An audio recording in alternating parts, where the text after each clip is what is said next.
When this man saw a girl in freezing weather, he asked about her mom and got a chilling reply.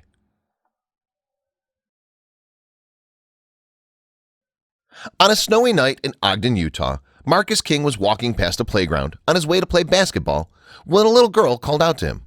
The girl was all by herself, and it was such a cold night that King was concerned. Subsequently, what he discovered was equally as chilling.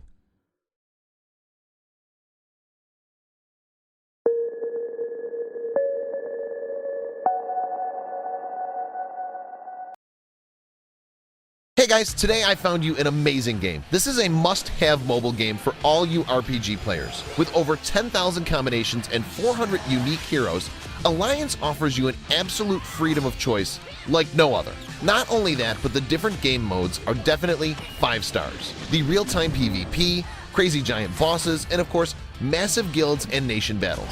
Even though my favorite is the big bosses, I can still put up a decent fight against the best RPG gamers viewing my channel. Download Alliance now only through my links below, and I promise you a massive bonus of 50,000 gold and 50 gems right away. Recounting events to journalists later, King explained that he was worried about the girl because of the area they were in. Talking to Fox 13, King said, "This is not a good part of Ogden. There are lots of weirdos around here."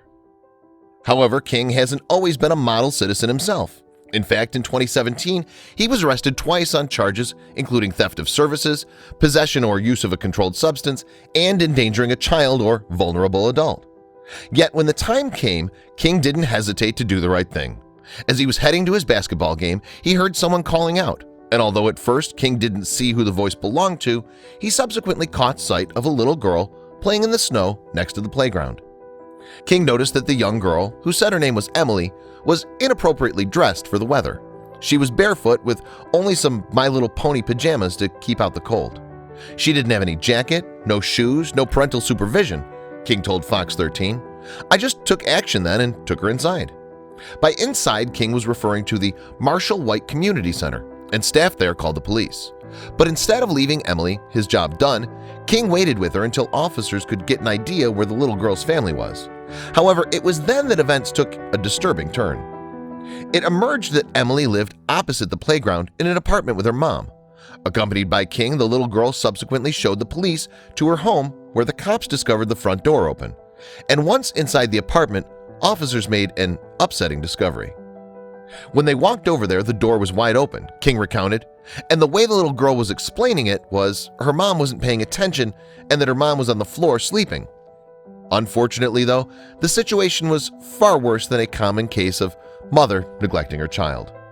Tragically, the girl's mom, DeLynn Cunningham, was lying dead on the floor of the apartment.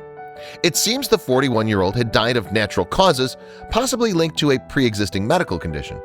Disturbingly, though, the woman had been dead for 15 to 20 hours before she was found.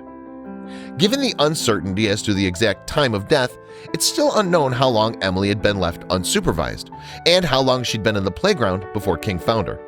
What is certain is that, but for King's intervention, Emily may have been discovered by someone a lot less charitable than him.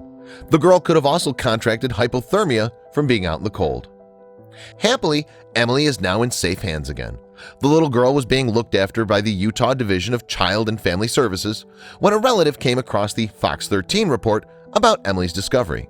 Shelley Cunningham, the child's aunt, subsequently got in touch with the authorities to collect her niece and to praise the man who made it all possible. "Thank you, Marcus King," Cunningham posted on Facebook. "This was my sister and my niece. The little girl is safe. Thank you so much."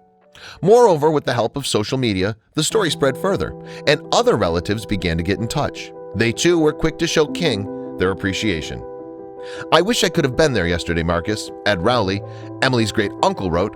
"Not only would I have reached out to shake your hand, I would have given you a brotherly type hug. Very proud family you must have." Ultimately, King and Emily were reunited so the little girl and her family could thank him in person, and the Good Samaritan posted a picture on his Facebook page showing the two of them together. Emily's living with her extended family now, and her uncle Timothy has created a crowdfunding page in part to help pay for her upkeep. Moreover, through the kindness of strangers, money started to come in, and Timothy has kept people abreast of events.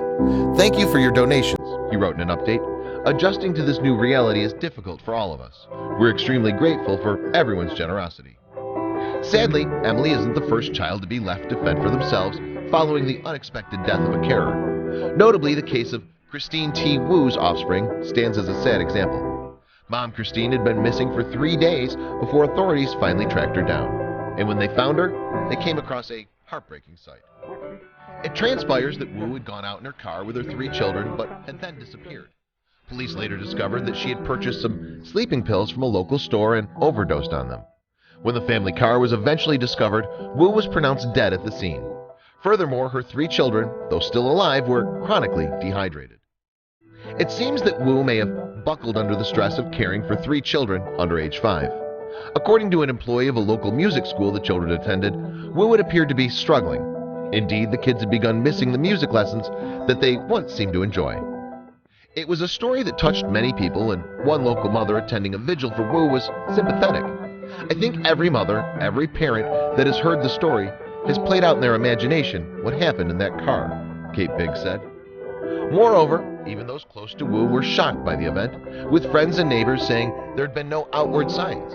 What's clear is that sometimes the people who need help aren't able to ask for it. Thankfully, in the case of both Wu and King, the children were not badly hurt.